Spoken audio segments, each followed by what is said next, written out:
All right. What separates leaders from followers? Okay. One thing, presence under pressure. Okay. Presence under pressure. Anyone can lead when things are easy. Anyone can lead when the people around them know what they're doing. When the morale is good, when the weather's nice, it's easy to be a leader then. Okay? It's hard to be a leader when things are shitty. And that's exactly why we have, you know, talented people in leadership positions. That's why we have them. That's why it's important who is in that position. Okay? Where this is all coming from is I did a thing for class a couple weeks ago. Okay, and it's called I'm in ROTC. I'm about to get my commission in the spring here. But basically, what we were given in our class was this. It was a wargaming exercise, right? It's like a challenge, basically, or a game. And the class was split up into two groups, and each of these groups there was a leader, like a distinguished leader, and this leader was acting as like a battalion commander, and all the rest of us in the group were company commanders.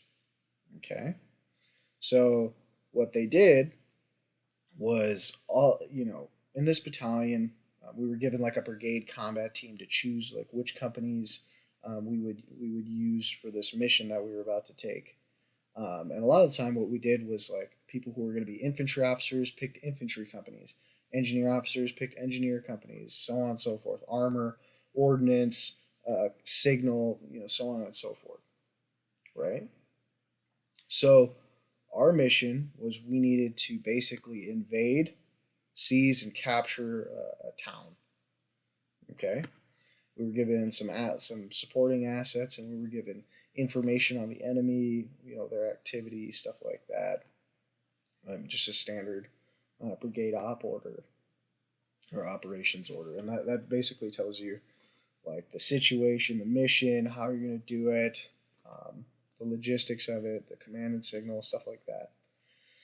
Okay. So that meat and potatoes portion really doesn't matter. What matters for this is that we were kind of in over our heads. Okay, we were trained to be platoon leaders, and that's like two or three levels down below a brigade or battalion. Okay, so we were kind of stumbling and fumbling a little bit. We didn't really know what we were getting into. I mean, when they gave us this mission, a lot of us were fucking deer in the headlights. All of us were, because nobody is proficient at this. Okay, and this is a class full of leaders. Okay, or people who want to be, or signed up to be in that position.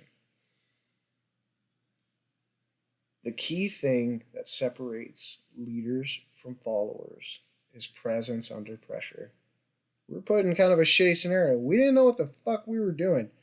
And those two leaders went back to their groups and they were fucking looking through this op board and they were like, what the fuck is going on? And they're looking at kind of around and they're not getting a lot of like, hey, I know what I'm doing. That's not happening. Okay. And that's in situations like that, that's when you see who is a real leader. Because being a leader isn't about knowing 100% of what you're doing. It's not knowing the exact right thing to do. It's making decisions when it's shitty and when the decisions are hard. Okay? The best way I can relate this is just because you're good at your job doesn't mean you're a good leader. Okay?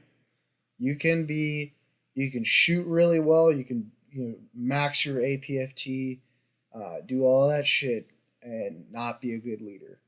You can have a perfect SAT, know everything about whatever your craft is and not be a good leader or not be a good teacher. Right? We've all had those teachers who were fucking smarter than anybody we've ever known.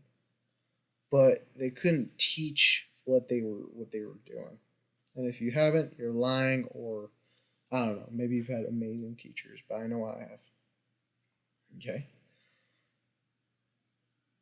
What I saw was the people, the real leaders, they didn't give a fuck about if they were right. They cared about they were if they could contribute to the group and how they could do it. And most of the time, as a leader, it's all about initiating movement and making a decision and just starting and going after it. Okay? So it's like, hey, I think we should do this. You should do this. You should do this. You should do this. You should do this.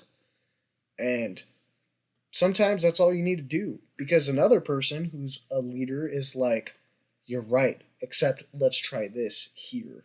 Like, you do this instead.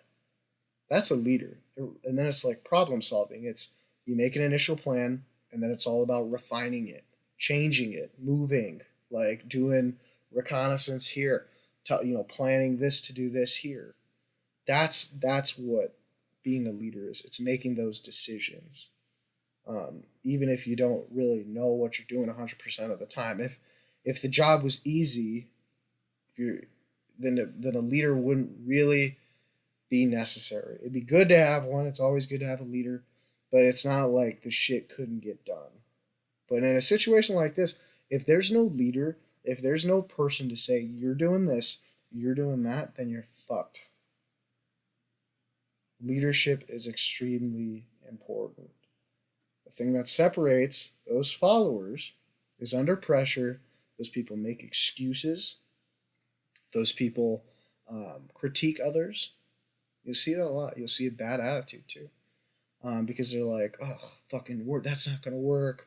Like, I don't know what we're doing. You don't know what you're doing. Blah blah blah. Like, the funny part about this situation is nobody knew what the fuck they were doing. Like, you know what I'm saying? Like, that's the funny part.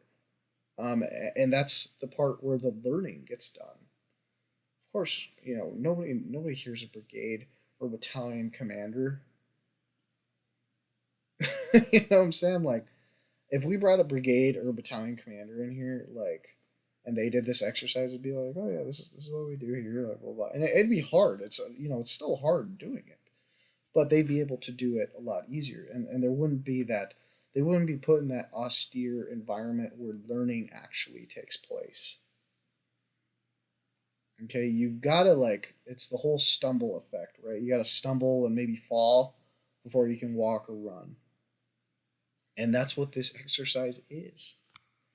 And it's there to boost learning, and I think the way I looked at it was I got to see who's a real leader and who's just there, who's afraid of looking stupid, or who's afraid of, or who's going to be willing to take a risk to help the group, and who's really bought in.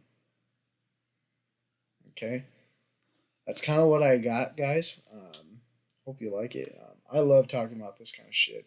It doesn't need to just be about the military, right? This is just leadership in general. This applies to the civilian world, military, whatever you're doing. Sports. This is a huge thing in sports. Um, sometimes you just gotta go out on a limb and do shit, make a decision, execute. Um, but yeah, that's all I got, guys. Subscribe, like, comment. I hope you guys liked it. Comment, give me something to talk about. I'd love that. But yeah, till next time, see ya.